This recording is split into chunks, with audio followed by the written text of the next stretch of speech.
I'm gonna bite his dick off. What the heck? Hey, what's up? It's the Huff. Sorry. It's just a random soundbite I pulled up. I got to play it. That's how we're going to start the show. Biting people's dicks off. Anyway, hope you're having a great day. Got a lot to get to, but first hit that subscribe button wherever you're listening or watching. Today's podcast is presented to you by Sugar Fire in Westminster, as well as Jad's Mile High Smoke. Sorry. I try to do that lately where I have a funny soundbite to start the show and then just go into it. You're welcome. Listen, I didn't say I was a smart guy. Didn't say I was funny. It just makes me laugh. But what we need to do right now, we got a bunch of them. Let's jump into the headlines. Let's go! Let's go! And now, here are the headlines.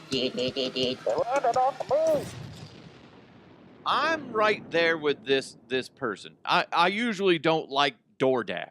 Sorry if you're a driver, but there's been way too many times where you see the story of a DoorDash driver being upset that they didn't get a big enough tip. So what they do is they end up eating the person's food, or they eat half of it, or they just put it to the back of the car essentially and make it like a 2-hour delivery, some bullshit like that. Don't have respect for people like that. All you're doing is making it worse on yourself. Fucking dicks. Anyway, sorry. Back to the original story. A female DoorDash driver claims she was penalized by the food delivery company for refusing to drop off an order to a male nudist. Yeah, Okay, let's keep going on this one. This is what she said. When I got to the restaurant, the food wasn't ready yet, so I took a seat and started scrolling through Twitter. And she said, I got a message from the customer saying, hey, just to let you know, I'm a nudist and I will be answering the door nude. She then responded with, okay, I will be canceling then, and went out to my car to call support. Then, as she's calling support, she says she was left stunned. However, when an employee on the DoorDash support line told her that she would not be able to cancel the order without it affecting her completion rate, she was irate. Then she went to Reddit and then vented about DoorDash and how shitty of a company this is. I will be honest. I agree with her. He was probably, on one hand, hey, FYI, I'm going to answer the door naked. On the other hand, isn't that indecent exposure? Can't he get in trouble for that? And of course, this is a dude doing it, answering the door with his dong hanging out. He's hoping that she's like, well, that was my last delivery. Now can I have some wiener? That's what he was hoping for, right? Guys, that's what he was hoping for, deep down. And listen, I get it. If you're a nudist, that's fine. Answer the door with some clothes on. That's disgusting and rude. What if it was somebody's grandma? What if it was a Jehovah's Witness that came to the door and you're just going to answer the door naked? I'm sorry. I feel like you're going to get yourself in trouble for doing that. And it's fucked up. Ooh, the delivery driver's here. Oh shit, it's Girl Scouts. Guess what? Now you're a sex offender. I'm just saying this guy, he should be in a lot more trouble. DoorDash should be ashamed, assuming that everything we're hearing from this lady is on the up and up. Okay? But it sounds like it is. And if they're not supporting her, that's pretty jacked up. If I just imagine like he answers the door. Let's say she was fine with it. This is where pornos have screwed up society. He thinks that he's gonna, he orders some food, gets the food delivered, and he's just like, are you ready for the tip? Am I ever? Right? That's a porn. That's a porn waiting to happen. That has probably been made 100 times, if not more. Right? Man, what a scumbag. Could you imagine if you were delivering and somebody answers the door and they're just completely naked? Come on, I don't want to see that. Unless I'm single and it's an attractive woman. That's all I'm saying. I'm a bit of a hypocrite. Especially like in your teenage years where the wind gets you rock hard. uh, a mom, speaking of pulling things out, a mom pulled out a samurai sword after she got in an argument with one of the neighbors because they didn't pick up their dog's crap on their yard. I got to be honest, that pisses me off a lot when I see people walking their animals. Listen, if a dog urinates on my lawn, that's fine. I'm not thrilled about it, but I get it. But if a dog drops a deuce on my yard, I expect you to pick it up. And if you don't pick it up right away, I expect you to go home, get a bag, and then come back and pick it up. Because that's disgusting. Especially my yard. I have two small kids that are always playing in the yard. I don't want them to have to slip on dog crap. They would be so mad. Have you ever stepped in dog poop and it automatically ruins your day. Automatically. Especially if you step in it and slide. Oh my God. I'd be pissed too. But that being said, I'm not so pissed that I'm going to go and grab a samurai sword. I mean, come on. Talk about, letting things get out of hand. Boy, that escalated quickly. I mean, that really got out of hand fast. It jumped up a notch. It did, didn't it? It did. It did a lot. Holy shit. That scared the fuck out of me. I got to be honest. If you're arguing with somebody, the next thing you know, they come back and they're wielding a sword.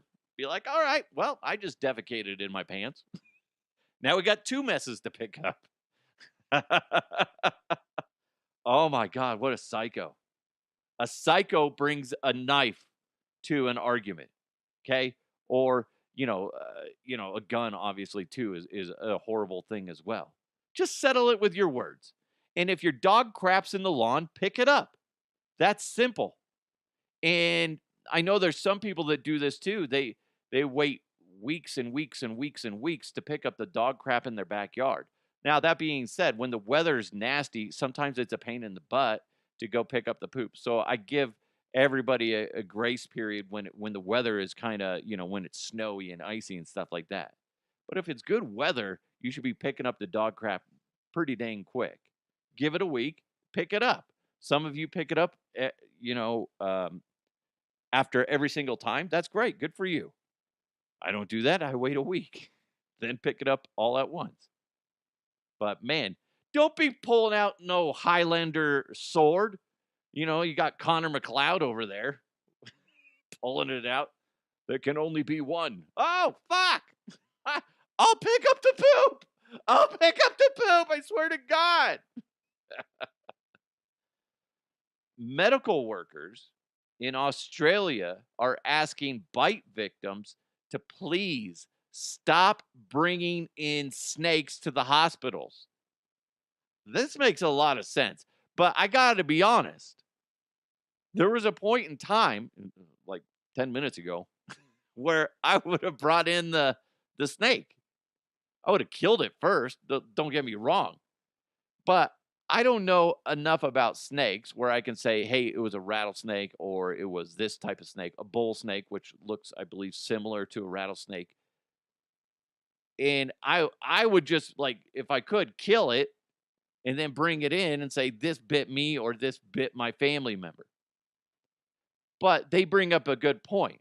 Hospital staff are not trained to identify snakes, but they can perform tests to determine whether a bite victim needs antivenom.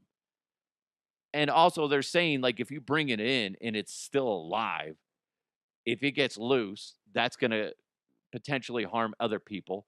Also, if it scares the shit out of the nurses or doctors, that's going to cause some problems too and delay the healing process. Like, fuck, man, hold on. It tried to bite me, or it did bite me. Now we need two people with antivenom. Don't do that. But I get it. I get why you would. Because especially in Australia. Just about anything out there can fucking kill you, it seems like. Colorado, we have a few poisonous things. So I guess it wouldn't make as much. Well, yeah, because like if it's a bull snake versus a rattlesnake. But that being said, I'm guessing by the puncture wounds, they'd be able to tell what's the reaction going on around the bite, so they'd be able to determine what kind of snake it is. I don't know. I guess I never really thought too much about it. I was just gonna be like, I'll just cut the fucking snake's head off. If it bit me, I'll just grab it. Seems like an easy thing to do. Grab it and then just rip its head off and bring it in. It seems so simple, right? So simple. Remember when we had Chad Brown on this show and he was talking about snakes? Oh, great interview. One of my favorite interviews is with Chad Brown because he's a former NFL linebacker, but all we talked about was snakes and his life of reptiles. Really cool, fascinating stuff. Because I said, I think I could grab a snake. He's like, you think you could, but you probably can't. I was like, yeah, I think if it lunged at me, I'd be quick enough to grab it and then, probably smack it on the head and then toss it into a garbage can. Seems so simple. But probably a bad idea. Scott, how'd you get 10 bites all over your face? Well, apparently I'm not as quick as I thought I was. Hold on, I'm lightheaded. And that's how I died, right? Sorry. Hey, we're going to dive into some crazy sports stuff going on here in a second. But first, Sugar Fire in Westminster, my favorite barbecue place by far.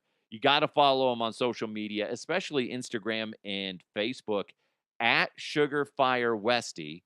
And every single day, they're going to be posting, their daily specials. It's really cool. But one thing that you might not know is when the Nuggets or Avs win, the next day, so like today, you go into Sugar Fire and say, hey, I was listening to Huff. The Nuggets won yesterday.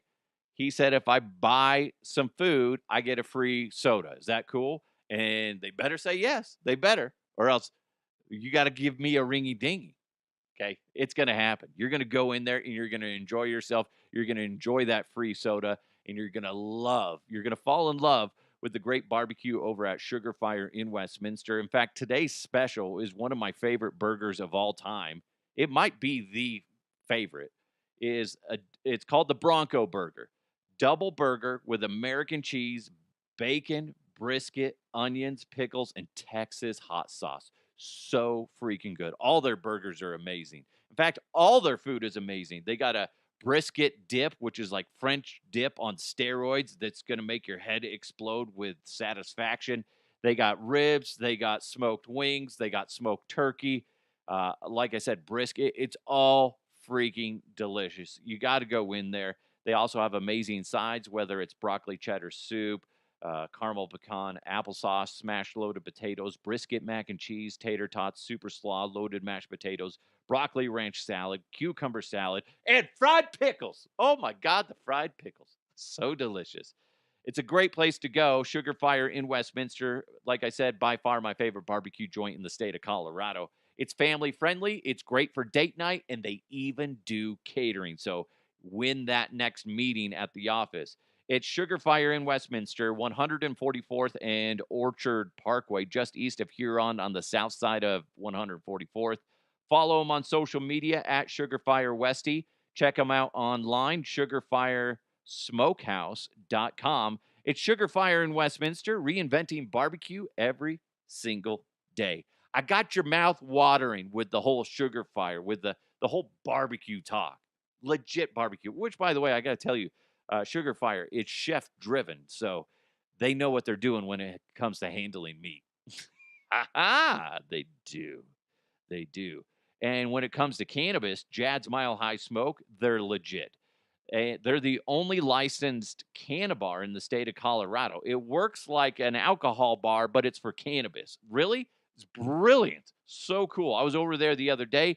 Great place. Very friendly. Just a warm, inviting environment that I just like to be a part of. It's really cool. You got to go check them out.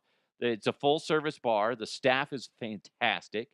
And just go in there, say hi, and they got like 7 big screen TVs. You can catch your favorite sporting event. You could even host a watch party. There was a couple watch parties the other day that I was running into, and they were just so excited to just hang out and chill.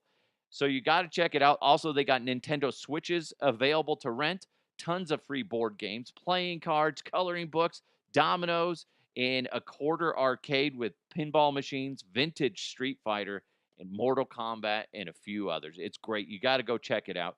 It's a great place to just go hang.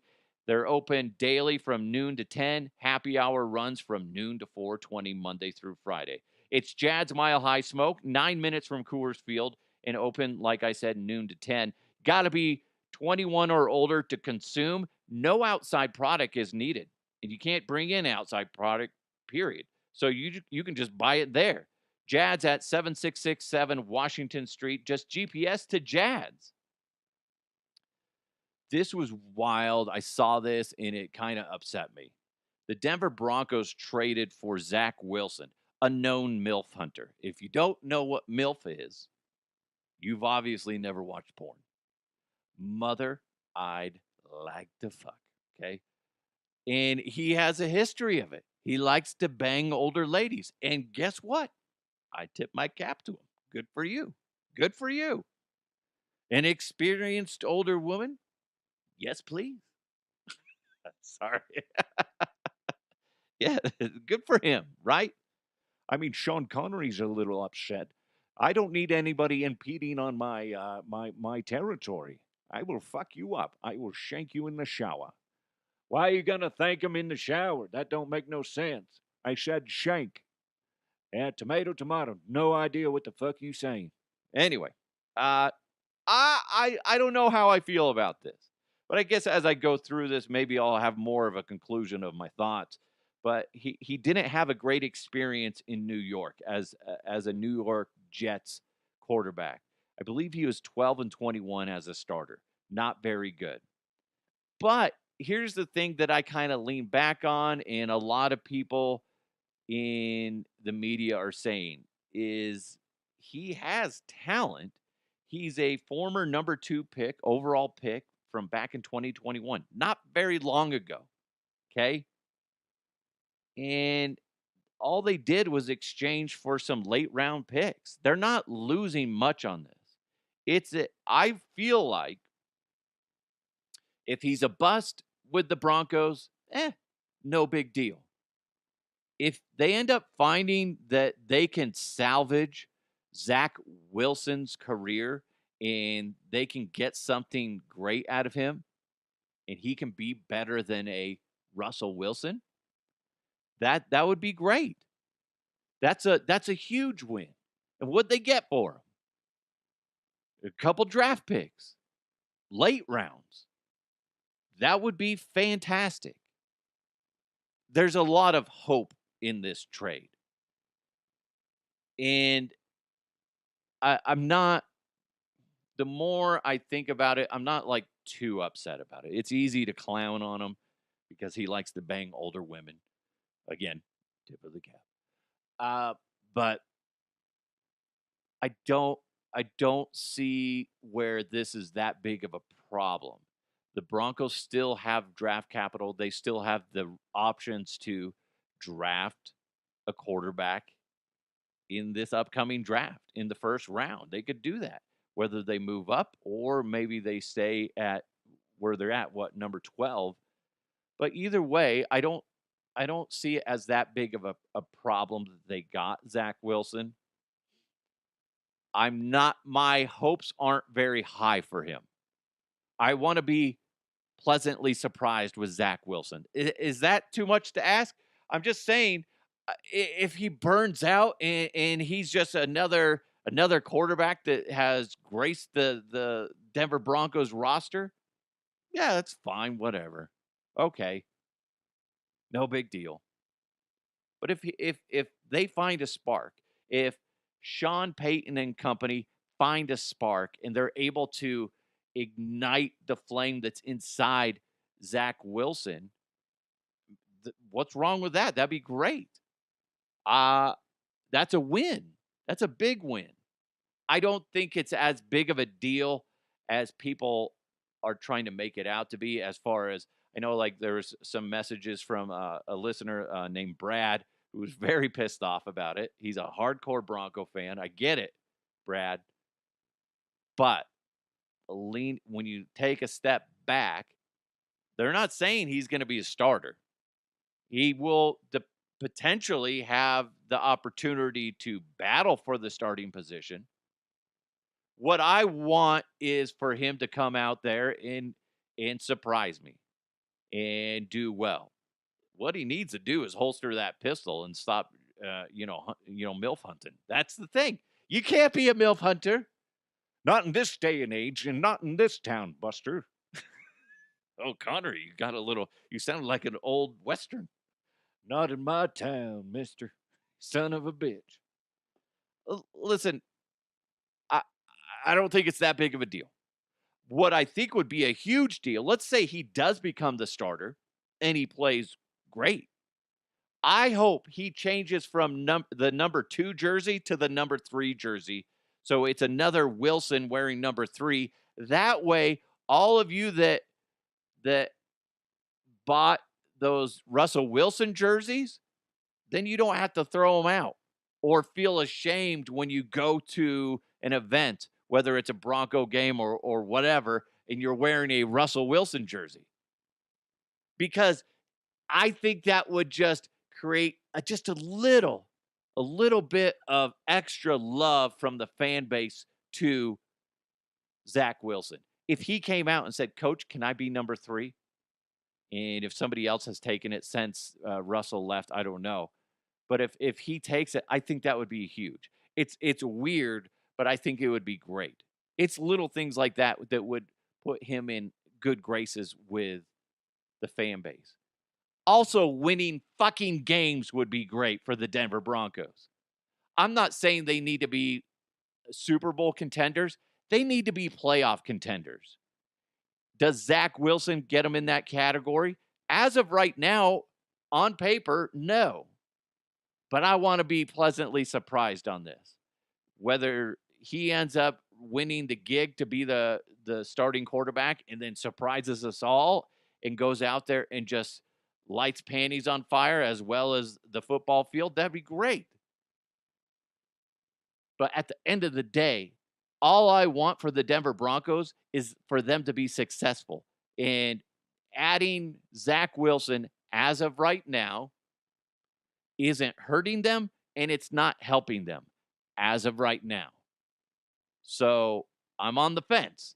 I know it's not a definitive answer one way or the other, but let's be honest. I'm optimistic, but I'm not holding my fucking breath on Zach Wilson. You know what I need to do right now? Jeez, forgot about this. We got a bunch of them, or a couple of them. Let's go into the mailbag. Mailbag. You've got mail. Well, if you're in Denver or you're a Nuggets fan, you probably have been trying to catch the games, the Denver Broncos. Denver Broncos. Fuck the Broncos. Jeez. I just talked about them. Sorry. The Denver Nuggets, they beat the Lakers last night on a last-minute shot by Jamal Murray.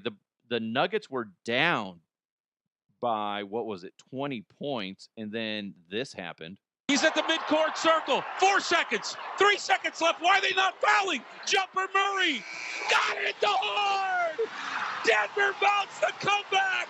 They come back from 20 points down. They win game number 2. 101 to 99 is the final. And the Lakers can take that out on the way out. Oh, thank you so much to Jason Kosminski in the Altitude Radio Network. Yeah, they were down 20, fought their way back, and then win on a last-second shot by Jamal Murray. Beautiful. Beautiful. Right in the face of Anthony Davis. And let's be honest, they were not happy after the game. Here's Anthony Davis at his press conference talking about the shot.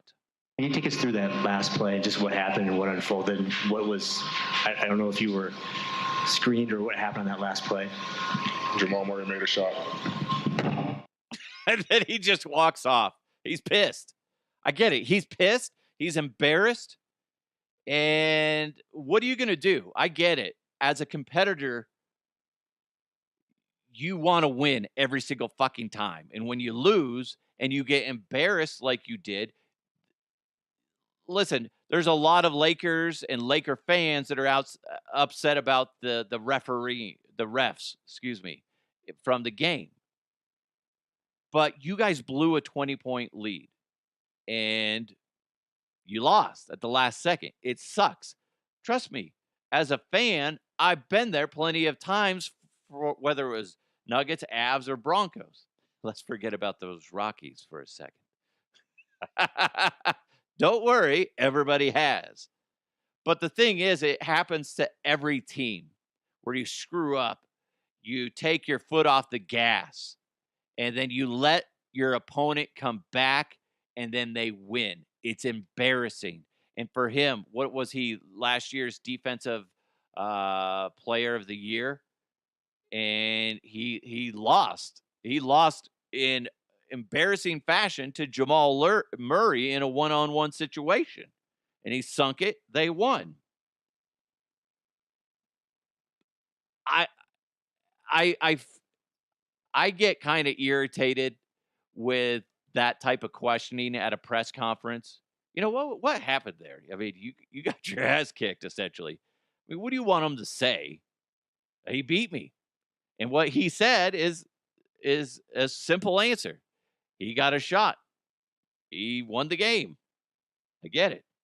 Now, he at least wasn't sitting there bitching about the refs.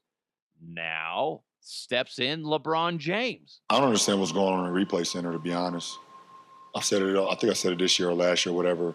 D'Lo clearly gets hit in the face on a drive.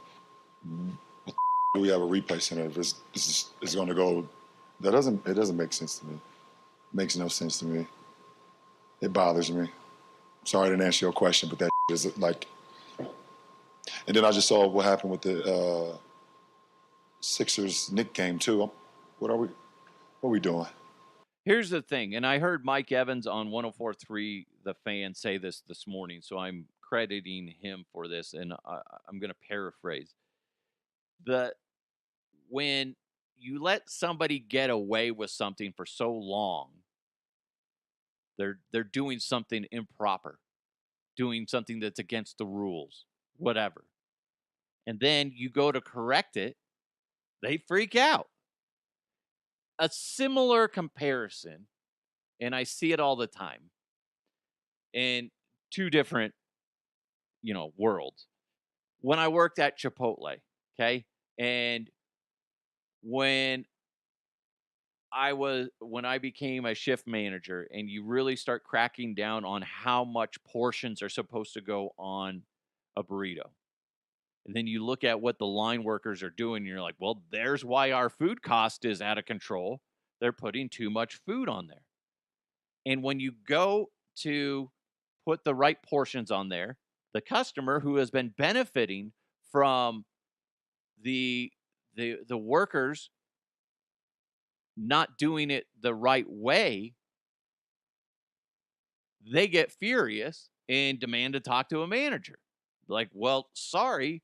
What happened is, for years, they've been doing it wrong in certain locations. We're really cracking down on it. So, trust me, you're still going to get a very satisfying product.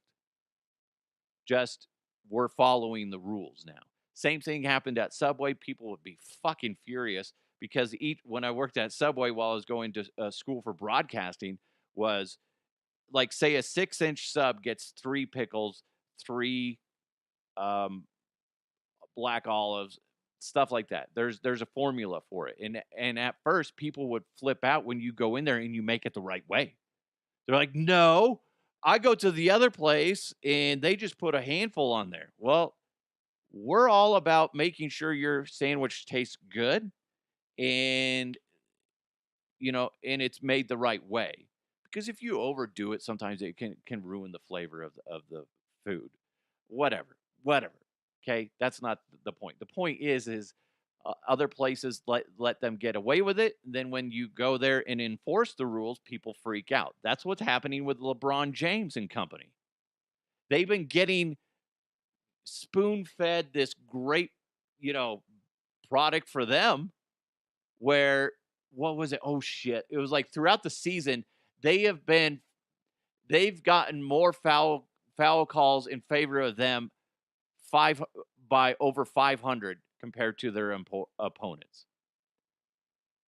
Does that make sense? Like throughout the season, they have 500 more fouls in favor of them than their opponents do throughout the season. That's insane.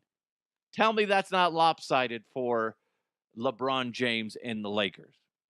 And he's out here pulling a bitch fit that he is, not getting calls. What are we doing here? This is bullshit, man. You lost. It's not the ref's fault. Who's to blame for the Lakers 20-point poop in their socks moment? The Lakers. You guys did that.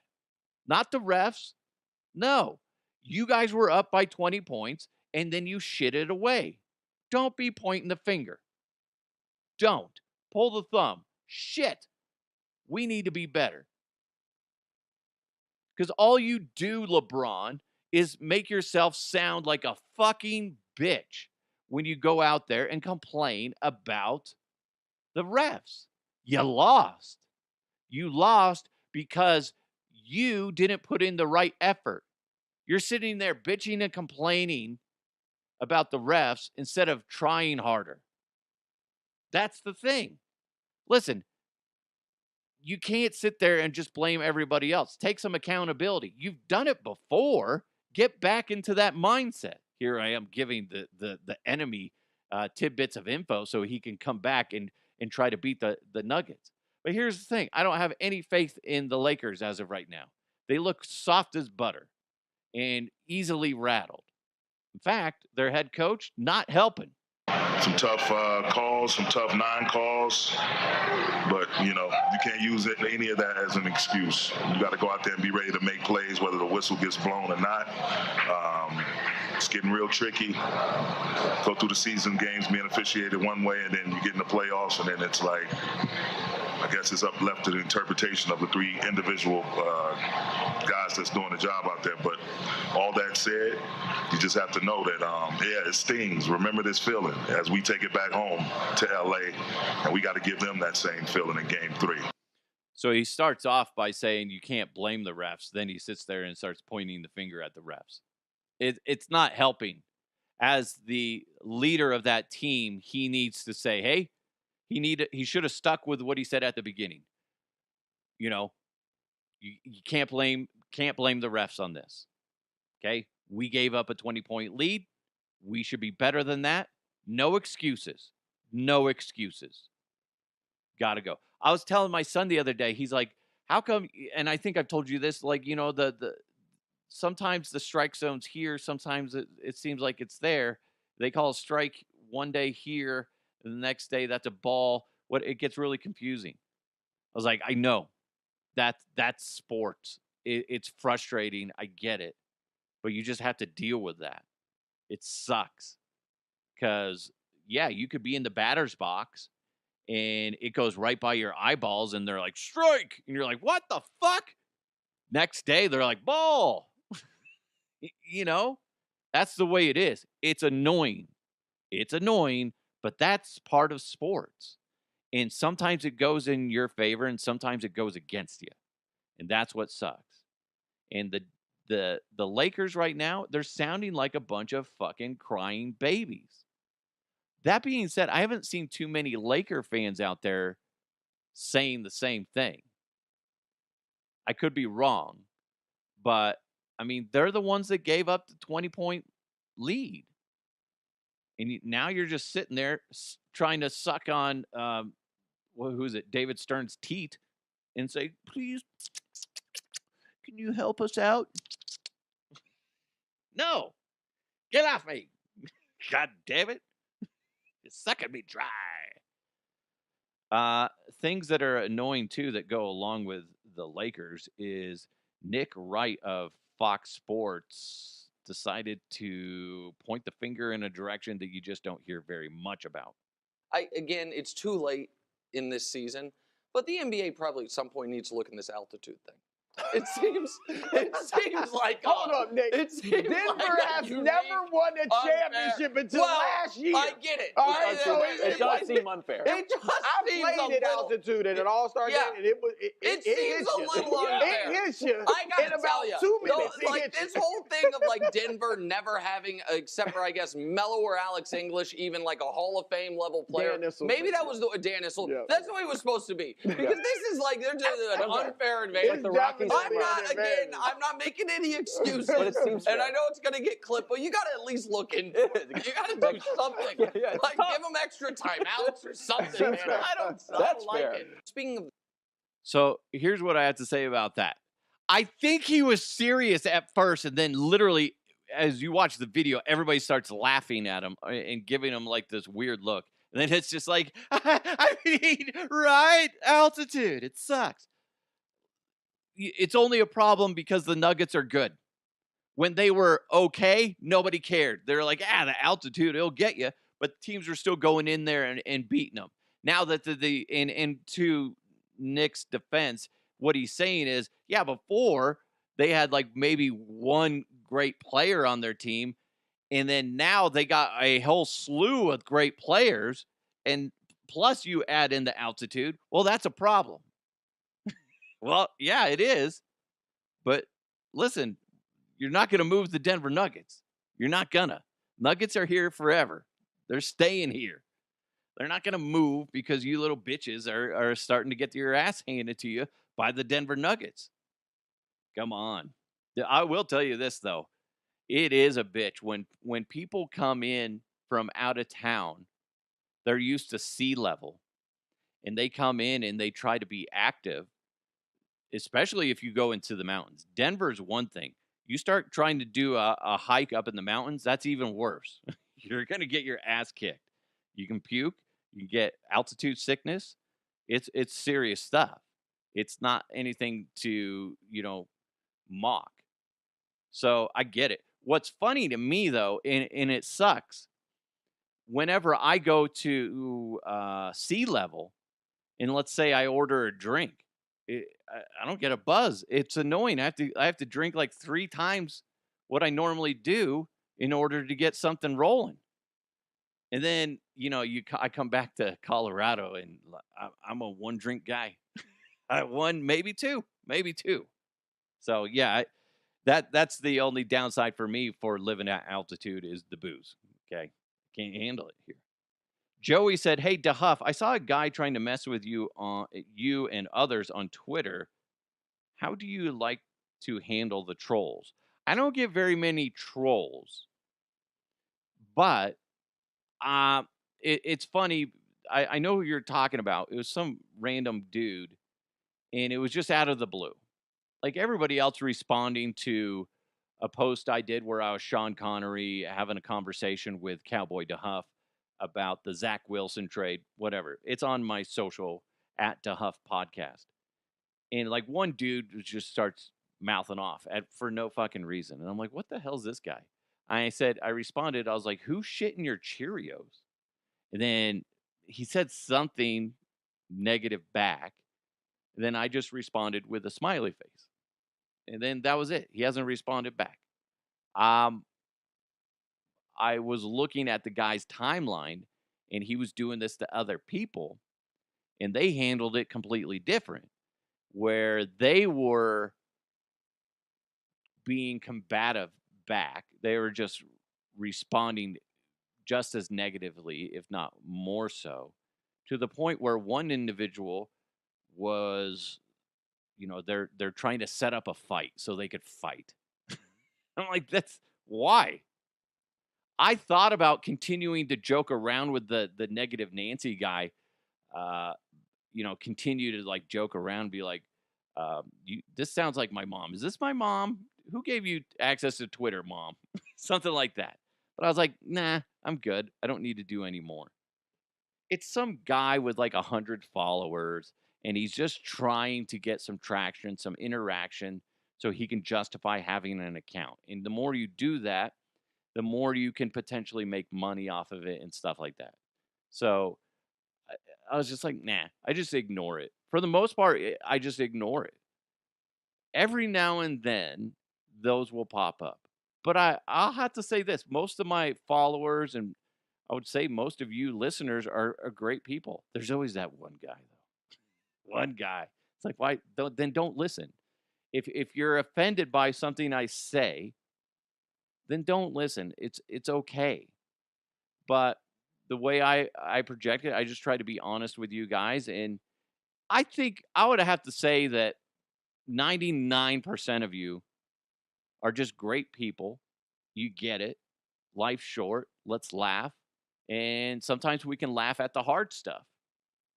And listen, like I'm giving shit to LeBron James. I don't wish him any harm. I don't.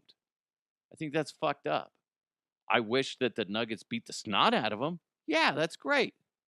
And I wish that they send him into retirement. I don't want him to go into retirement as a champion. Fuck that shit. I want the Denver Nuggets to bury LeBron James and the Denver Nuggets and move on to the next opponent. That's what I want. That's just being honest. I give a shit about, trying to fluff people up and just trying to make everybody happy. But I don't want to be a complete butthole about it. I like using that word. I do, butthole. But I guess ultimately, the way you should do it is just ignore the trolls. That happens on Facebook because sometimes, a post will get a lot more traction. Then it starts spreading out to people that don't actually follow you. And you'll get somebody that will comment just completely negatively. They'll try to bring politics into just any sort of post. And you're like, that it's a post about cheese or something like that. And they're like, yeah, Trump this or Biden that. Like, no, that's not what we're doing. So what I do, I just ignore it. And if somebody interacts with them, good for them. But usually what happens is, let's say there's 100 people commenting on a post. And there's one person that has no interaction, because I'll respond to as many people as I can. And other people will respond to other people's posts.